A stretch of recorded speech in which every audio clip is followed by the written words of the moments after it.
Hello friends, welcome back at movies explain by Rohan. आज मैं 2017 में रिलीज हुई एक Icelandic horror mystery film I remember you को एक्सप्लेन करूंगा। ये एक डबल स्टोरी नरेटेड फिल्म है जिसमें दो अलग स्टोरीज की मिस्ट्री एक दूसरे से किस तरीके से कनेक्टेड है। ये फिल्म उसी के इर्द गिर्द घूमती रहती है। बात की जाए फिल्म की रेटिंग की तो इस फिल्म की IMDb रेटिंग 6.1 आउट ऑफ 10 है, जो काफ़ी अच्छी है। तो चलिए अब बढ़ते हैं मूवी एक्सप्लेनेशन की तरफ। फिल्म की शुरुआत होती है एक चर्च को दिखाते हुए, जहाँ चारों तरफ सामान बिखरा हुआ था, जैसे कुछ बहुत बुरा हुआ है। यहाँ सीड यहाँ से शिफ्ट होकर एक डॉक्टर पे फोकस करता है। पता चलता है कि ये डॉक्टर फ्रेयर है, जो एक साइकाइट्रिस्ट है, जो हॉस्पिटल के साथ साथ कुछ इन्वेस्टिगेशनल केसेस में पुलिस की हेल्प भी करते हैं।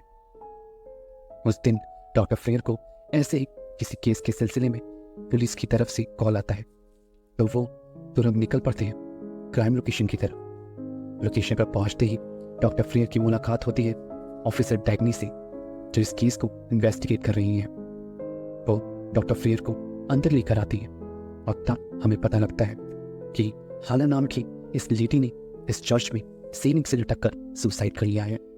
और ये वही चर्च है जिसे हमने फिल्म की स्टार्टिंग सीन में देखा था। शायद इसी लेडी ने चर्च का वैसा हाल किया होगा। डॉक्टर फ्रेयर हाना के हस्बैंड को इंटेरोगेट करने की कोशिश करते हैं, लेकिन वो खुद इतने बड़े सदमे में थे कि वो किसी सवाल का जवाब ठीक से नहीं दे पा रहे थे। तो डॉक्टर फ्रेयर उनसे उस समय इंटेरोगेट नहीं करते। उधर हम एक हस्बैंड वाइफ जेनर और कैटरीन और उनकी एक दोस्त लिव को देखते हैं, जो बोट पर एंजॉय करते हुए कहीं जा रहे थे। वो लोग कुछ ही देर में अपनी मंजिल पर पहुंच जाते हैं और तब हमें पता चलता है कि वो लोग टाउन से थोड़ी सी ही दूर इस रिमोट एरिया में आए हैं ताकि वो यहाँ बने इस घर को रेनोवेट कर सकें। एक्चुअली कुछ ही दिनों में इस शांत और खूबसूरत जगह पर टूरिस्ट आने लगेंगे और वो लोग इस घर को उन्हें स्टे पर देकर अच्छी खासी मनी मेकिंग कर सकते हैं। लेकिन ये जगह बिल्कुल ही सुनसान थी और ऊपर से ये घर देखकर तो वैसे ही कुछ अच्छी फीलिंग नहीं आ रही थी। उनका गाइड उन्हें मना भी करता है, पर वो लोग नहीं सुनते। कैटरीन और लिव घर को एक्सप्लोर करने लगती है और हमें उनकी बातों से पता लगता है कि कैटरीन का पिछले साल मिसकैरेज हो गया था, जिससे वो डिप्रेशन में चली गई थी। लेकिन अब वो पहले से बेहतर है। वो कोशिश कर रही है अपने पास से कोप अप करने की। लिव और गैलर पहले भी इस जगह पर आ चुके हैं, जिसकी वजह से ही तो उन लोगों ने यहाँ टूरिस्ट विजिट करने का प्लान किया। उनका गाइड उन्हें उनकी ज़रूरत और रेनोवेशन का सारा सामान प्रोवाइड करा देता है और जाने से पहले उन्हें बताता है कि इस जगह पर इस समय कोई नहीं रहता और नेटवर्क भी कभी कभी ही आता है। तो ऐसे में अगर उन्हें कोई ज़रूरत हो तो वो यहाँ से कुछ ही दूरी पर बने रिसेप्शन पे उसे कांटेक्ट कर सकते हैं। उधर हम डॉक्टर फ्रेयर को देखते हैं, जो अपनी अर्ली मॉर्निंग एक्सरसाइज पर थे। जब वो घर लौटते हैं तो डैग्नी उससे मिलने आती है और डॉक्टर फ्रेयर उसे कॉफ़ी के लिए इनवाइट करते हैं। जब डॉक्टर फ्रेयर कॉफ़ी लाने के लिए जाते हैं तो डैग्नी घूमते घूमते उनके रूम में पहुंच जाती है और उसे वहाँ हर जगह एक ही बच्चे की कई सारी तस्वीरें दिखती हैं। तब तक डॉक्टर फ्रेयर भी वहाँ आ चुके थे। वो उसे बताते हैं कि उनका बेटा बैनी है, जो 3 साल पहले ही गायब हो चुका है, जिसका तब से अब तक कोई भी पता नहीं चला है। इतने सालों में हम हर जगह हर दिन उन्होंने बैनी को ढूंढने की कोशिश करी है, लेकिन कोई भी फायदा नहीं हुआ है। वो अब भी कोशिश कर रहे हैं, ये जानते हुए कि अब बैनी जिंदा नहीं होगा, क्योंकि उसे डायबिटीज़ की प्रॉब्लम थी और गायब होने से पहले ही उसे इंसुलिन इंजेक्ट किया गया था।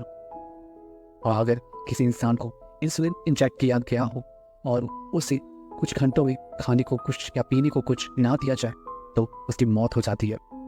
लेकिन बैनी ने उस दिन कुछ भी खाया पिया नहीं था।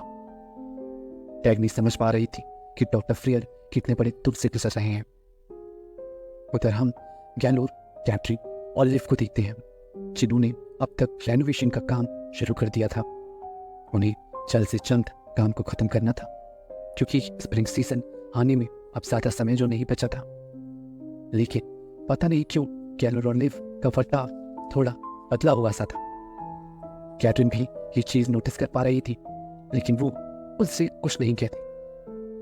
वो लोग काम खत्म करके बैठे ही थे कि तब तक उनका जनरेटर बंद पड़ जाता है और लिव और गैलोर जब चेक करते हैं तो उन्हें पता लगता है कि जनरेटर तक आने वाली वाटर सप्लाई का लीवर कुछ कम है। तो कैटरीन उसे चेक करने का डिसाइड करती है और जब वो बाहर वाटर सप्लाई को चेक करने के लिए आती है तो उसे पता लगता है कि वाटर सप्लाई के रास्ते में ये वुडन क्रॉस अटका हुआ है, जिसकी वजह से जनरेटर तक पानी नहीं पहुंच पा रहा है। तो वो उसे निकालने लगती है, लेकिन वो जैसे ही पीछे मुड़ती है कि तभी उसे बड़े ही डरावने बच्चे की शक्ल दिखाई देती है, जिसे देखकर वो बहुत डर जाती है और भागकर घर के अंदर आ जाती है।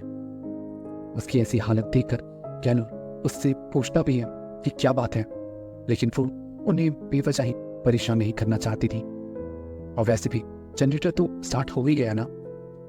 उधर जब डॉक्टर फ्रियर हॉस्पिटल में काम कर रही थी कि तभी पावर कट हो जाती है, तो वो बाहर चेक करने के लिए जाते हैं, लेकिन उन्हें अपने पीछे किसी की आहट महसूस होती है।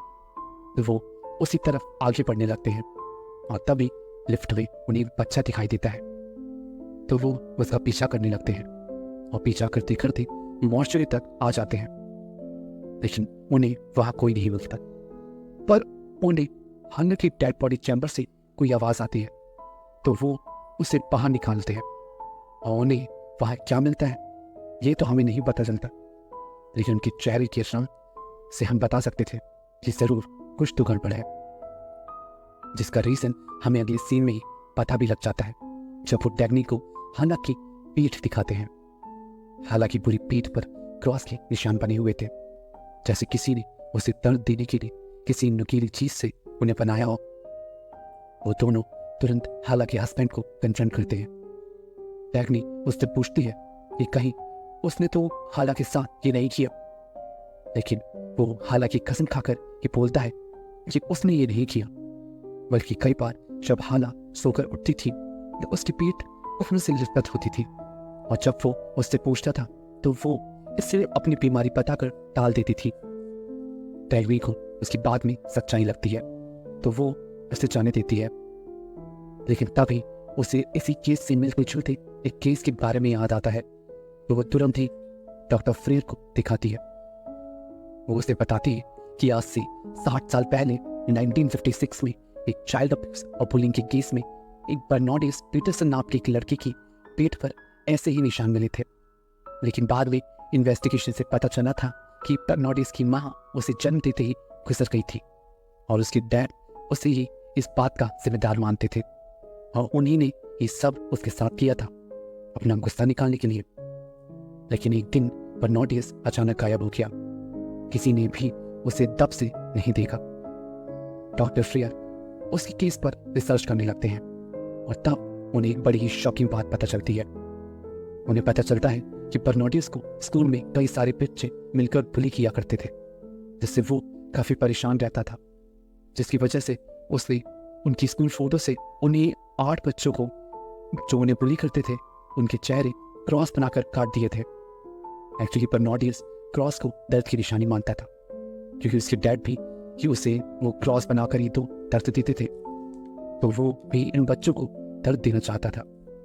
लेकिन सबसे शॉकिंग बात तो ये थी कि उन 8 बच्चों में हाला भी शामिल थी, जिसकी याद मौत हो चुकी है। लेकिन सबसे बड़ी बात तो ये थी कि उन 8 लोगों में से हाला को मिलाकर 6 की मौत हो चुकी है, और सभी की मौत के समय उनकी पीठ पर क्रॉस के निशान मिले हैं। बस बाकी है तो 2 लोग, एक तो अर्सुला जिसका डॉक्टर फ्रेयर के ही साइकाइट्रिक वार्ड में ट्रीटमेंट चल रहा है, और दूसरे है लुइस हैंगरसन जो एक किसान है जो टाउन के उस पार एक रिमोट एरिया में रहते हैं।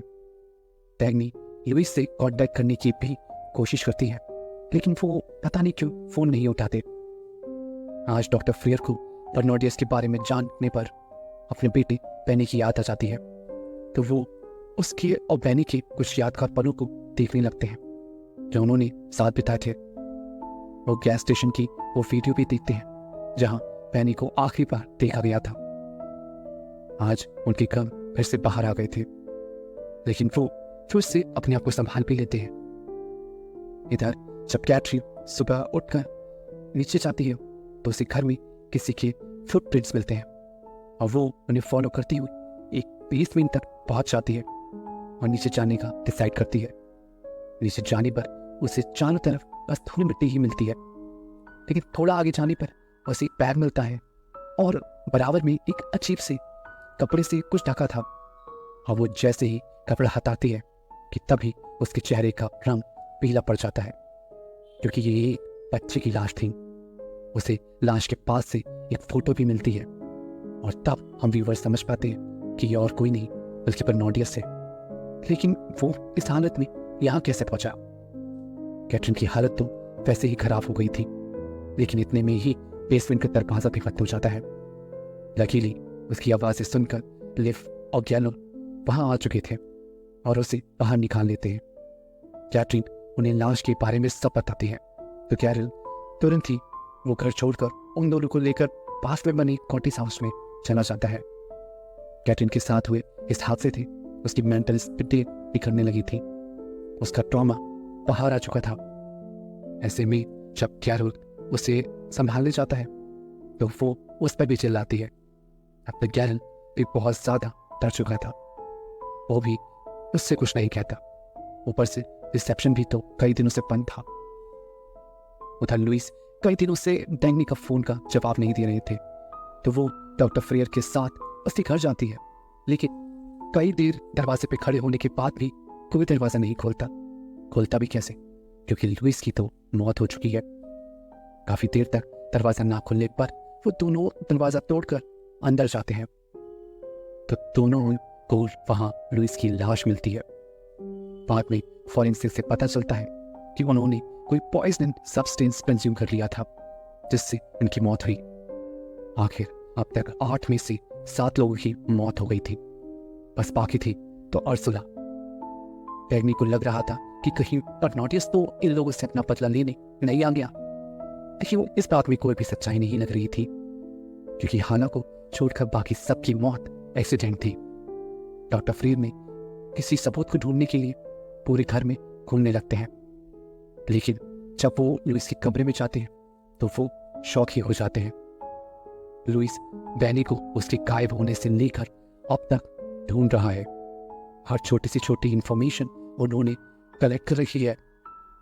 डॉक्टर फ्रेयर को तो समझ ही नहीं आ रहा था कि ये बिल्कुल अनजान इंसान उनके बेटे को कैसे जानता था और उसे क्यों ढूंढ रहा था। कहीं वो उनके बेटे के बारे में कुछ जानता तो नहीं था। डॉक्टर फ्रेयर को कुछ समझ नहीं आ रहा था। उन दोनों को अब तक अर्सुला की भी फिक्र होने लगी थी, तो वो दोनों भागते हैं साइकियाट्री हॉस्पिटल की तरफ अर्सुला से मिलने। वहां जाने पर उन्हें अर्सुला ठीक मिलती है, लेकिन हर बार की तरह इस बार भी डॉक्टर फ्रेयर के 1000 बार उससे कुछ पूछने पर भी वो कुछ नहीं कहती। लेकिन अचानक वो बैनी का नाम लेने लगती है। वो बैनी का नाम सुनते ही डॉक्टर फ्रेयर एक बार फिर से शॉक हो जाते हैं। वो अर्सुला से बैनी के बारे में और कुछ बताने को कहते हैं, लेकिन वो बस एक ही बात दोहरा रही थी कि बैनी नीचे है जहां सच हरा है। वो इतने अग्रेसिव हो गए थे कि उन्हें वहां से निकाल दिया जाता है। अब तक तो डॉक्टर फ्रेयर पूरी तरह से डिल्यूशनल स्टेट में जा चुके थे। आखिर बैनी कहाँ नीचे है, कौन सी हरी भरी जगह पर है वो? तो वो अगले दिन ही पहुंच जाते हैं अपनी वाइफ के पास। वो आज भी उसी घर में रह रही हैं जहां उनकी फैमिली पहले एक साथ रहती थी। शायद उनकी वाइफ इस केस से रिलेटेड कुछ मदद कर दे। वो उसी बैनी की फ्रेंड ओली के पास ले जाती है, क्योंकि उसने केस रिपोर्ट में ये बोला था कि उसने बैनी को सबमरीन में जाते देखा है, लेकिन पूरे टाउन में कहीं भी सबमरीन नहीं थी। लेकिन ओली उन्हें कुछ नहीं बताता। इस बार भी उन्हें खाली हाथ ही वहां से लौटना पड़ता है। लेकिन डॉक्टर फ्रीर की वाइफ उन्हें किसी से मिलवाने नहीं जाती है। पता चलता है कि यह आदमी इलियास है, जो एक लॉयर है, लेकिन उनकी वाइफ उन्हें इस लॉयर के पास क्यों लेकर आई है। और तब डॉक्टर फ्रीर को पता लगता है कि इलियास सिर्फ एक लॉयर ही नहीं बल्कि एक साइकिक भी है, जो मरे हुए लोगों से कांटेक्ट कर सकता है। इलियास डॉक्टर को बताता है कि उसने पेनी से कांटेक्ट किया है और अब वो जिंदा नहीं है, लेकिन उसकी सोल आज भी इस दो दुनियाओं के बीच फंसी हुई है। उसे अब तक मुक्ति नहीं मिली है। उनकी इस बातों से डॉक्टर फिर काफी नाराज हो जाते हैं और वो कहते हैं कि वो इन सब बेकार की बातों में यकीन नहीं रखते। ये कहकर वहां से निकल जाते हैं। इधर कैप्टन की हालत दिन पर दिन बिगड़ती जा रही थी, लेकिन गैरल और लिव किसी बात से परेशान थे। और तब हमें उनकी राज के बारे में पता चलता है कि जब पिछली छुट्टियों में गैरल और लिव यहाँ आए थे तो इनकी नजदीकियां काफी बढ़ गई थी, जिससे लिव प्रेग्नेंट हो गई थी और अब तो उसका प्रेगनेंसी टाइम लगातार बीतता ही जा रहा है और किसी भी वक्त कैटरीन को उनकी इस बात के बारे में पता लग सकता है। वो दोनों ये सब बातें कर ही रहे थे कि तभी कोई बच्चा उन पर पत्थर से हमला करता है। वो दोनों उसका पीछा करते हैं और पहुंच जाते हैं एक खंडर में। लिव उसे ढूंढने लगती है कि तभी वो बच्चा उसके सामने आ जाता है और उसको देखकर लिव बहुत डर जाती है। वो भागती है गैरल के पास, लेकिन वो उसे कुछ बता पाती उससे पहले ही वो खंडर टूटकर उन पर गिर पड़ता है। तब तक कैथरीन भी वहां आ चुकी थी। गैरल तो अब तक मर चुका था, लेकिन लिव अभी भी जिंदा थी, तो वो उसका फोन लेकर थोड़ी ऊंचाई पर जाने लगती है नेटवर्क ढूंढने के लिए, लेकिन कोई फायदा नहीं होता। तो वो एसएमएस करने का ट्राई करती है और तभी उसे लिव और गैरल के इस बात के बारे में सब पता चल जाता है। हाँ, इसके लिए तो वो बिल्कुल भी तैयार नहीं थी। पहले तो उसका बच्चा और अभी धोखा, और अब तक तो लिव और गैरल की भी मौत हो चुकी थी। एक ही पल में सब छिन गया था उससे, पूरी तरीके से टूट चुकी थी वो। उधर डॉक्टर फ्रेयर अपनी अर्ली मॉर्निंग एक्सरसाइज के लिए बाहर जाते हैं कि तभी उन्हें पर नोटिस की सोल दिखती है, जो उसे शायद कुछ बताना चाह रही थी। तो वो उसका पीछा करने लगता है और एक बोर्ड पर पहुंच जाता है जहां उसे उर्सुला मिलती है, जिसको देखकर डॉक्टर फ्रेयर समझ नहीं पा रहे थे कि वो यहाँ कैसे आई। वो उर्सुला से बर्नार्डियस के बारे में पूछते हैं, क्योंकि उर्सुला लगातार बर्नार्डियस का नाम लिए जा रही थी। और तब जाकर उर्सुला डॉक्टर फ्रेयर को बताती है कि 1956 में उस समय वो 8 लोग मिलकर बर्नार्डियस को बहुत बुली किया करते थे। एक दिन वो उनसे बचने के लिए एक बोट में जाकर छुप गया था और वहां से हमेशा के लिए चला गया था। उर्सुला ने उसे देखा भी था, लेकिन वो बर्नार्डियस को अब और परेशान करना नहीं चाहती थी, तो वो इस बारे में किसी को नहीं बताई थी। हमें फ्लैशबैक के जरिए ये दिखाया जाता है कि असल में उस दिन बर्नार्डियस उससे बचने के लिए उस बोट में बैठकर उसी रिमोट एरिया में उस घर में पहुंच गया था जहाँ कैथरीन रह रही है। वो इतना डरा हुआ था कि वो उस बेसमेंट में ही छुप गया, लेकिन अचानक से बेसमेंट का दरवाजा बंद हो गया और बर्नार्डियस की वही मौत हो गई। वो लाश और किसी की नहीं बल्कि बर्नार्डियस की है, जो कैथरीन को मिली है। बेचारे बर्नार्डियस को फिर बचा ही मरना पड़ा, उसकी तो कोई गलती भी नहीं थी। इधर हम कैथरीन को देखते हैं, जो अब तक अपना कॉन्शियस खो चुकी थी और वो उस बेसमेंट में जाकर बर्नार्डियस के पास लेट जाती है, लेकिन अनफॉर्चुनेटली उस वक्त बेसमेंट का दरवाजा फिर से बंद हो जाता है। यानी अब कैथरीन को भी यही मरना पड़ेगा। अब तो गैरल या लिव भी नहीं है जो उसे बचाए। उधर ऑली ने भी एक ग्रीन सबमरीन जैसी एक ड्राइंग बनाई थी, जैसा उस दिन बैनी के केस में बोला था। तो उसकी माँ वो ड्राइंग टैग्नी को भेज देती है। काफी देर तक डॉक्टर फ्रेयर और टैग्नी उसके बारे में सोचते थे और तब जाकर टैग्नी को समझ आता है कि और कुछ नहीं बल्कि सेप्टिक टैंक है, जिसे ऑली सबमरीन कह रहा था।